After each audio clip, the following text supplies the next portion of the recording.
Terus dia selingkuh pendimo. Pengakuan Happy Asmara yang pernah diselingkuhi kekasihnya sebanyak 5 kali membuat publik menduga sosok tersebut adalah Denny Caknan. Awalnya, Happy Asmara ditanya apakah ada yang pernah melamarnya. Kemudian, Happy Asmara menyebut beberapa mantan pacarnya yang pernah melamarnya. Happy Asmara mengatakan bahwa pacar pertamanya adalah pria yang telah menjalin hubungan dengannya sejak kelas 5 SD.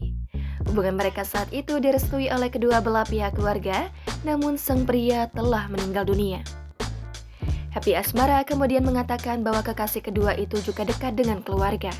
Hanya saja, pria itu sudah berulang kali mengkhianatinya dan berselingkuh sebanyak 5 kali.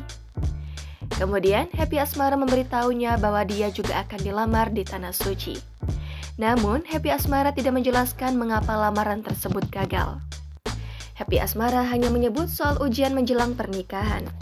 Kemudian, pria di dekatnya kembali menyebut mantan pacar Happy Asmara yang dikabarkan selingkuh sebanyak 5 kali. Netizen lantas menduga pria kedua dan ketiga yang diceritakan Happy Asmara adalah orang yang sama. Mereka menduga pria tersebut adalah Denny Caknan, karena diketahui Happy Asmara sudah tidak berpacaran lagi.